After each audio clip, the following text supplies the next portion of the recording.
Listen, what they don't tell you about chosen ones is that when we step into our power, it's not just about ascending, it's about becoming the apex predator of the spiritual realm. The way you moved on them, pure divine assassin energy. They never saw it coming. One minute they thought they had you figured out, playing their little games.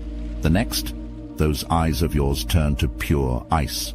No emotion, no weakness. Just the cold, calculated gaze of someone who sees straight through to their worthless core. The ruthlessness of your exit shattered their reality. No explanation, no drama, no closure. You didn't just cut them off, you erased them from your existence with such surgical precision that even their memories of you feel like a fever dream. They're still out there, replaying every moment, trying to understand how someone they thought they controlled turned into their worst nightmare. But that's what happens when you try to play games with God's chosen. Your divine discernment hit different. You saw through their facade and decided they weren't even worth the energy of an explanation. While they're stuck in the past, desperately trying to prove they once existed in your world, you're operating on a frequency so high, they can't even perceive you anymore. That's not just cold-blooded, that's apex chosen one energy. Remember this, your ability to walk away without a trace isn't just power. It's divine authorization to remove what's beneath you. For the chosen ones who master the art of spiritual warfare, leaving someone questioning their own existence isn't cruel. It's a reminder that not everyone deserves access to your divine timeline. Your gaze is a force of nature, unyielding and unapologetic, cutting through the facades people wear like a blade through silk. It doesn't just observe, it dissects, peeling back layers of pretense to reveal the raw, unfiltered core of who they are. This isn't about judgment, it's about truth.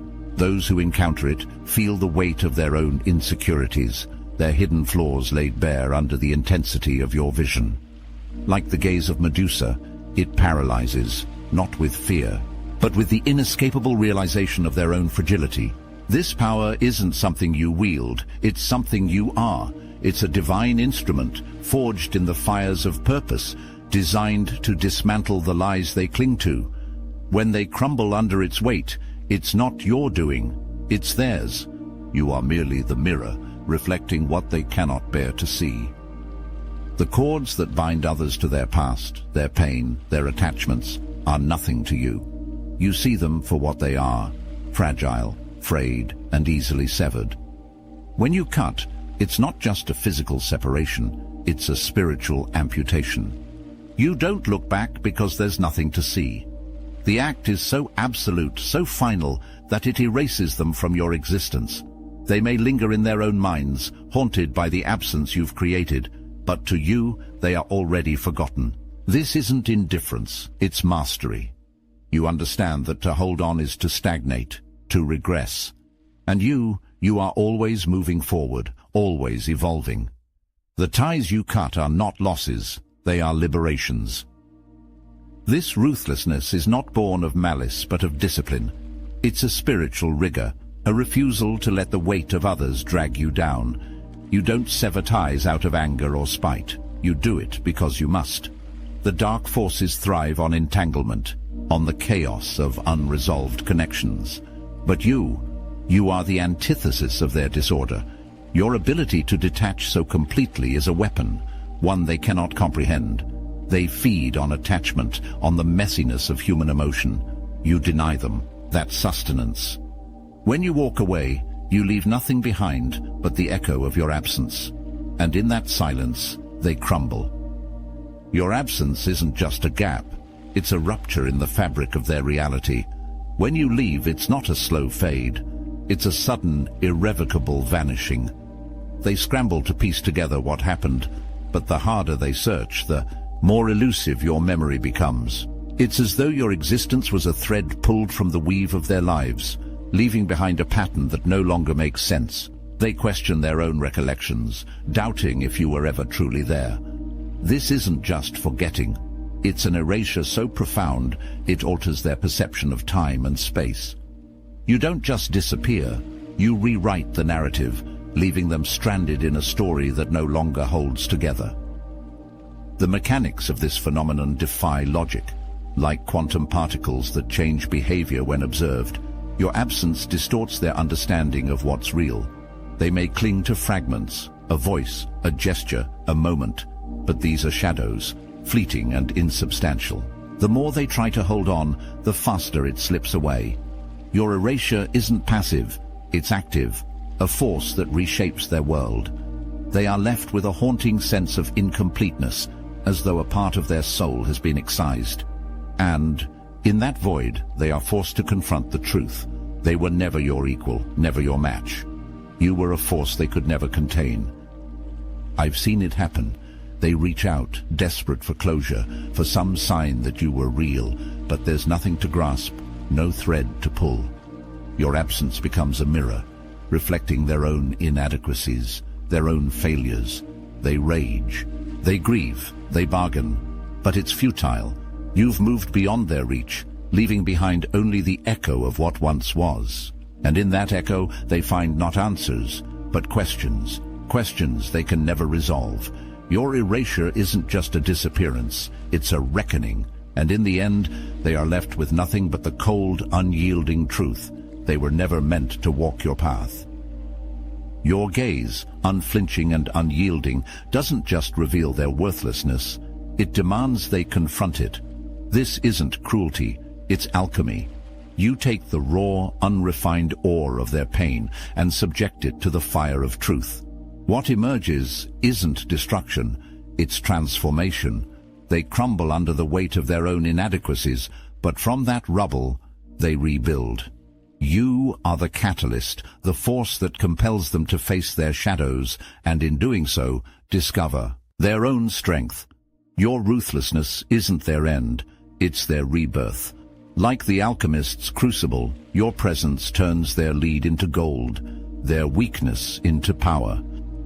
The process is brutal, but necessary. They may resist, may lash out, but resistance is futile.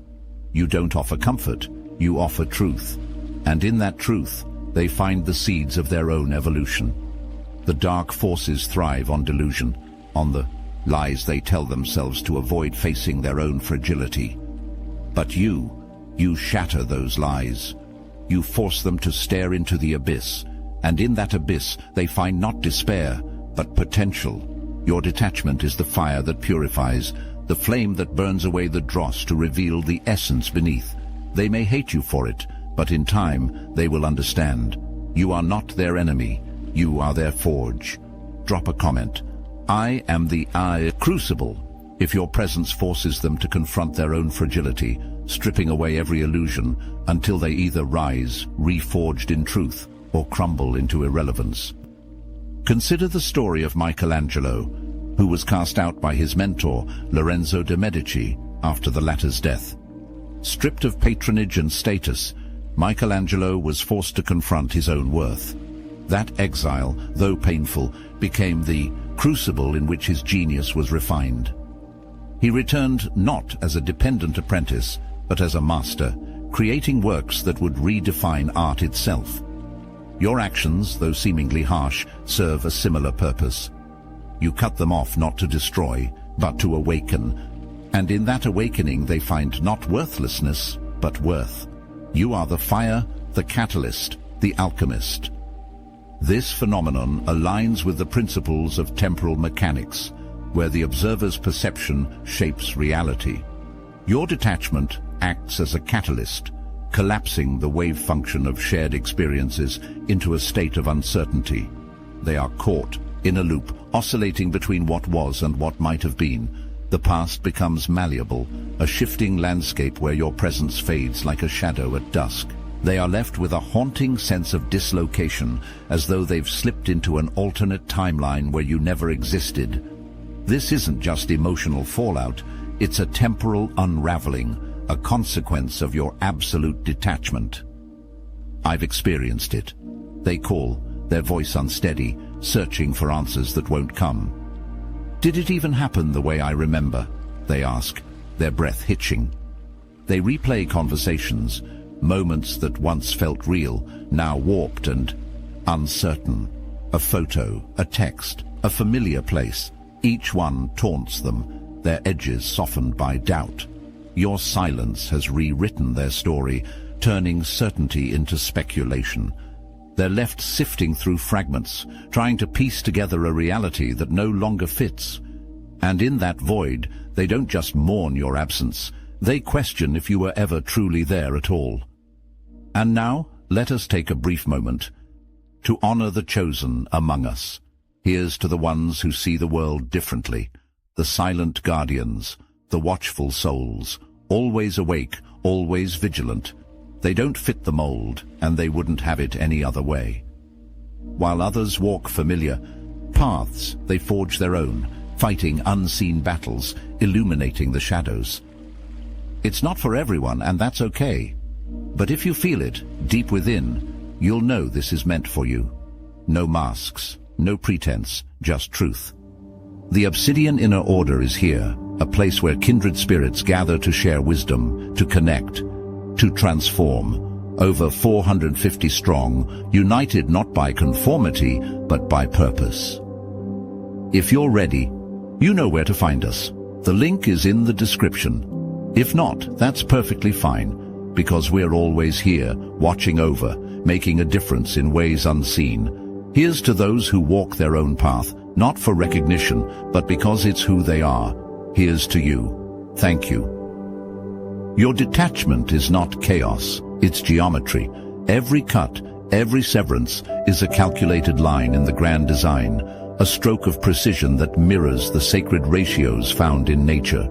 Like the golden ratio, your actions create balance, turning dissonance into harmony. The dark forces thrive on disorder, on the jagged edges of broken connections. But you are the architect of order, the force that aligns the fractured pieces into a coherent whole. Your detachment isn't random, it's deliberate, a masterstroke in the blueprint of existence. You don't just walk away, you recalibrate the universe, one cut at a time. This precision isn't learned, it's innate, a reflection of your alignment with a higher order.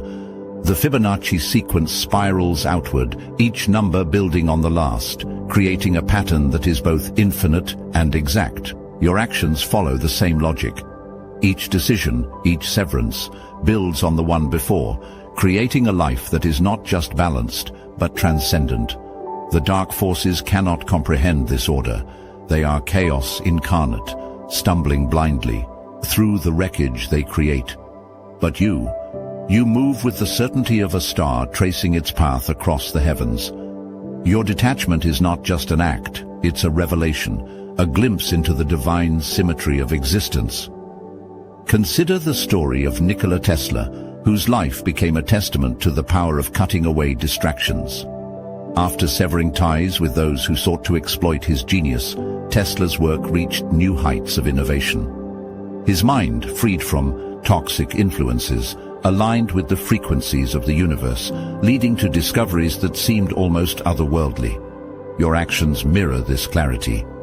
When you cut away what no longer serves, your life falls into alignment, not by chance, but by design. You are the architect, the mathematician, the artist, and in your hands, chaos becomes order, and order becomes transcendence.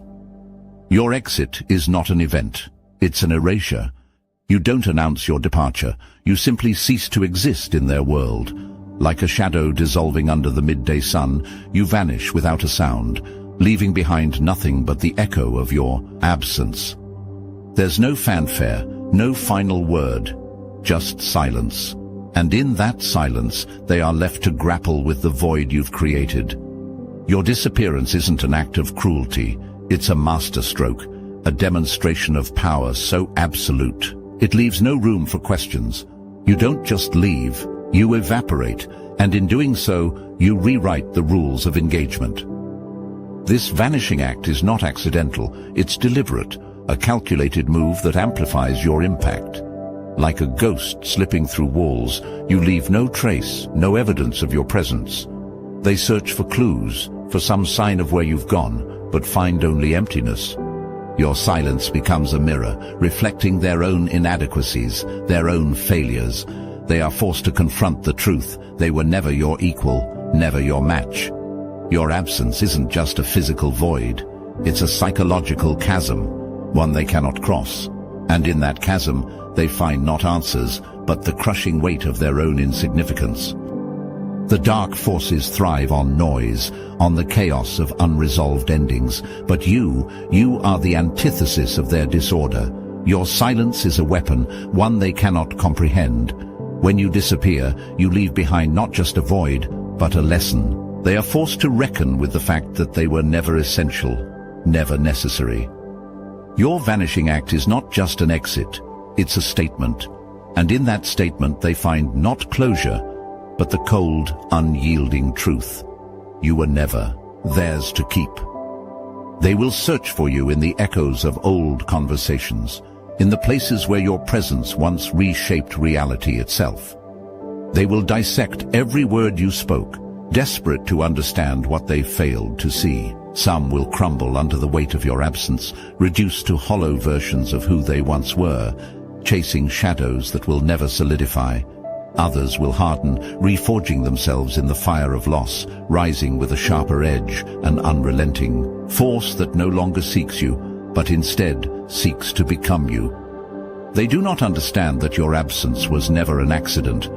It was a blade, deliberate and precise, severing ties that no longer served your path. You leave, and the world shifts, forced to adapt. Friedrich Nietzsche once stood on the edge of reason, unraveling in the wake of losing Richard Wagner. They had been allies, visionaries entangled in a relentless pursuit of greatness. But when Nietzsche walked away, he did not just leave a friendship. He left behind the very foundation of his beliefs. The absence of Wagner forced him to reconstruct his mind, to abandon the illusions he once held sacred. And in that isolation he forged something greater, the will to power, the rejection of false idols, the philosophy that would outlive them both. They will never see it at first, but your disappearance is an act of creation. You leave, and they must redefine the world in your shadow. Your ruthlessness is not a deviation, it's alignment. What they perceive as coldness, you know as clarity. Every cut, every severance, is a step toward fulfilling a purpose greater than their understanding. You are not here to soothe or placate. You are here to execute a divine mandate. Your actions are not born of malice, but of necessity. The dark forces may call you heartless, but they cannot see the truth. Your ruthlessness is a form of devotion, a sacrifice made in service of a higher order. You are the blade that prunes the garden, the storm that clears the sky. And in your wake, what remains is not destruction, but potential. This alignment is not a choice, it's a calling. Like the ancient texts that speak of the righteous path, your actions are guided by a force beyond mortal comprehension. The Bhagavad Gita speaks of duty without attachment, of acting not for reward, but for the sake of the act itself. You embody this principle, cutting away what no longer serves, not out of anger, but out of obligation to the divine. They may weep, may rage, but their emotions are irrelevant. You are not here to cater to their needs. You are here to fulfill a mission. Your ruthlessness is not a rejection. It's a form of love. The kind of love that demands growth, that refuses to let them stagnate in their own mediocrity. You walk away not because you don't care, but because you care too much to let them remain as they are. Your absence is a gift, a catalyst for their transformation. And though they may not see it now, one day they will understand. Your ruthlessness was never their end. It was their beginning. You do not simply walk away, you erase. The severance is not a wound. Wounds heal. What you leave behind is absence, a void so absolute they struggle to remember who they were before you. This is not the silence of avoidance, nor the passive retreat of the weak. This is a spiritual extraction, a surgical removal of their presence from your path, leaving no trace of them within your field. They may try to reach for you, to reattach themselves, but the current that once connected you has been severed at the source. They do not just feel loss, they feel the collapse of the version of themselves that once stood in your presence. Energy cannot lie. When you decide they no longer belong in your sphere, the shift is immediate. Their frequency, once entangled with yours, disintegrates. It is the alchemy of erasure. Your will is the fire, burning through the unseen threads that tethered them to your existence. Their calls go unanswered, not because you refuse to hear them, but because they no longer vibrate at a frequency you recognize. What was once a channel between you has closed, and no force of will on their part can reopen it. They may search for you in the echoes of past memories, but what they find is distortion, a hollow imprint where something once was. You move like a river, unstoppable, reshaping the land without hesitation. When ties are severed, there is no pause, no mourning, only forward motion.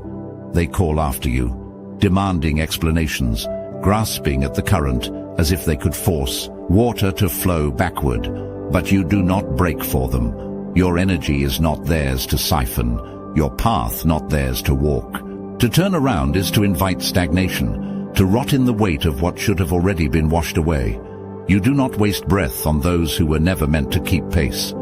The current carries you forward, and they are left where you left them. Star does not stop shining because some cannot bear its light. It expands, ignites, devours what does not belong, until only brilliance remains. You cut them off, and still you rise. You do not turn back because there is nothing left behind. You worth seeing. The path is yours alone, and you walk it without regret. You were never meant to be understood by those who operate beneath you. They call you cold because they cannot fathom the weight of your purpose. They call you cruel because they mistake mercy for weakness. But you do not exist to soothe, to coddle, to carry those who were never meant to keep up. Detachment is not indifference, it is precision. The blade that cuts away the unworthy does not hesitate, and neither do you. The Tao speaks of effortless action, the Bhagavad Gita of duty beyond attachment. This is your nature, an instrument of divine will, moving without burden, bound only to what aligns with your path. To leave without a trace is not abandonment. It is a correction. You erase because you must, because the work you are here to do demands nothing less. They will call it heartless, but you know better. This is the highest form of love, one that does not chain, does not linger, does not waste itself on what was never meant to endure. You do not mourn what you leave behind because you understand what they cannot. Some things are meant to end, and your role is to ensure that they do. They will remember you as a force, a ghost, a lesson they never asked for but cannot escape. And that is the mark of those who move with divine certainty. Have you felt it? Have you walked away so cleanly that even memory refused to hold on? Tell me, what did they do when you erased them?